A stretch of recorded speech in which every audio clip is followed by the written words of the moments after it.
Hurry licking.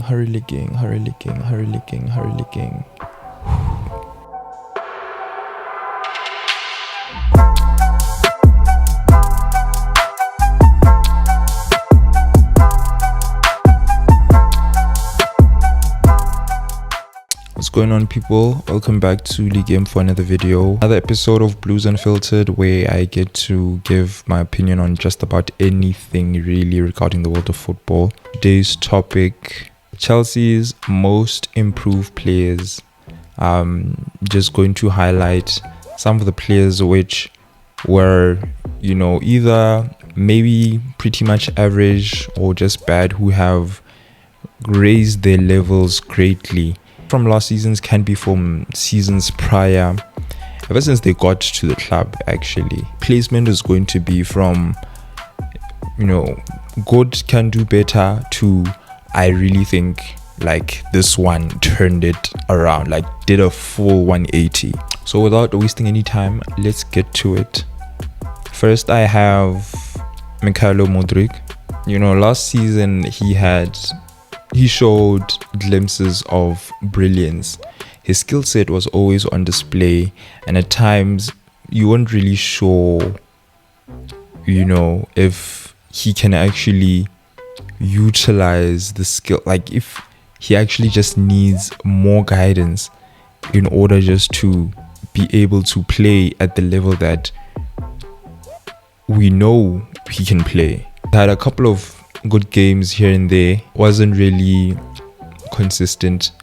There'd be a time where he'd be given a run of games, he'd play good, and then get benched, and then when he came on again, just wasn't really firing when he was given that run of games. You can attribute that to spending some time on the bench, but then I feel like when you are called upon, you should answer the call. As I said, his skill set was always on display. You could see the pace, the creativity, the vision at times. He really has an eye for a pass, but then you were never really sure if you could make the right decisions, on when to run with the ball, take players on, when to pass, when to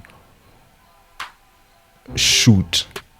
And all of that has improved to a certain extent, and he is able to give more good performances at a consistent basis these days, chipping in with good goals as well, even though most of them in the Conference League, against the so-called lesser sides. But it's an improvement, it's a visible improvement that I think will continue in the next days.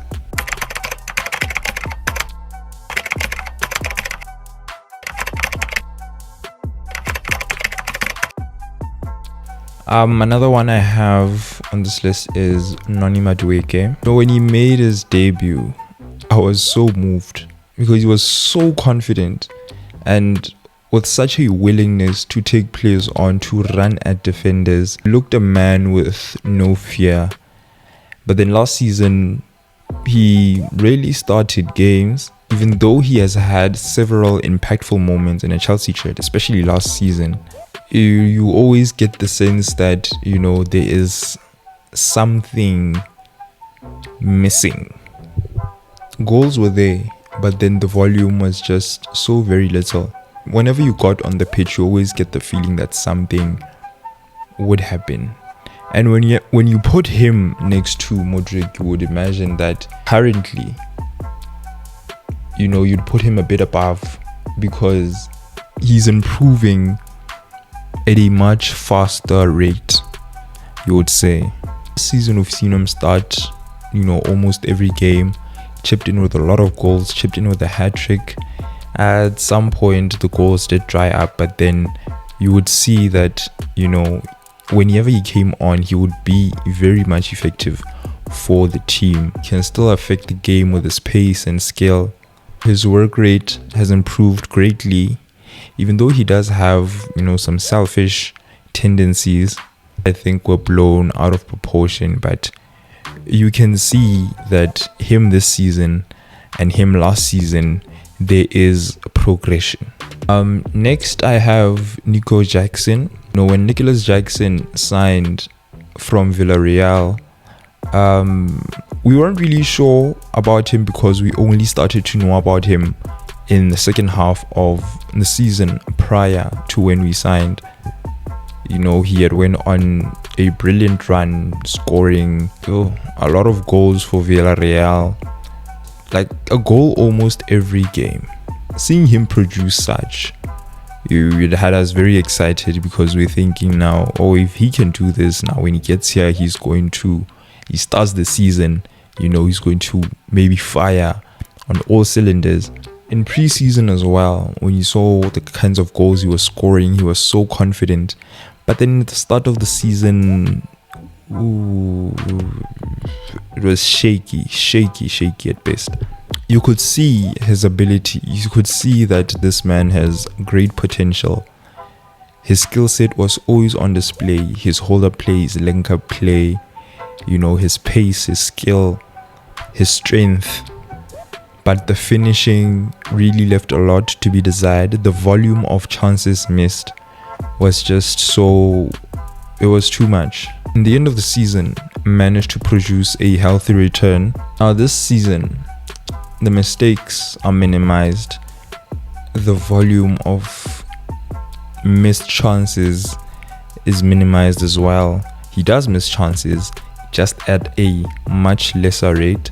He's more confident, makes better decisions now, and is very close to matching his goal tally for the previous season, and we're only just halfway through this season. So progression. I will leave some honorable mentions.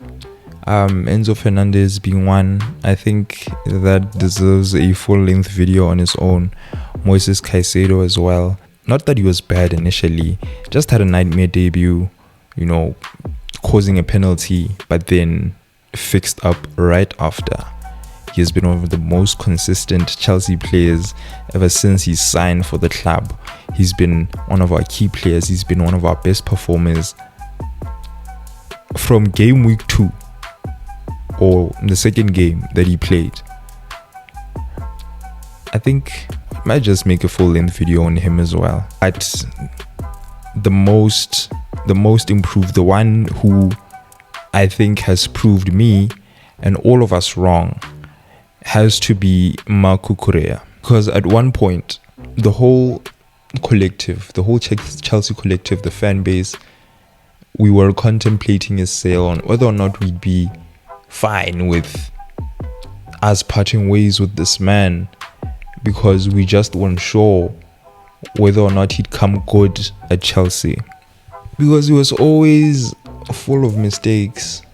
We weren't really confident with him at left back because he would get caught out. He'd maybe be sloppy in possession, even though he's, I'd say, more technical of a left back than the likes of Ben Chilwell, for example. You'd think, on the ball we'd be more sure, but we weren't really. He started to fix up at the end of last season as well. And in this season, he's actually become undroppable. He's one of our key players. He's one of our most consistent performers. Never got caught out until recently against Spurs when he slipped twice. But I think we can give him grace. He's been so good. He's been so unreal. Even scored last time out against Brentford as well. Paid back those slips in full. The turnaround that he made, you can actually make a full-length video on that as well. Let me know if you want to see something like that in the comment sections below. But yeah, that is the list of the players that I think have improved greatly from last season, or even when they signed. You guys let me know your thoughts in the comment sections below. Is there anyone that I missed? Let me know in the comment sections below, and please do not forget, if you're new, to like, share and subscribe. Thank you very much. I will see you on the next one. Keep it in.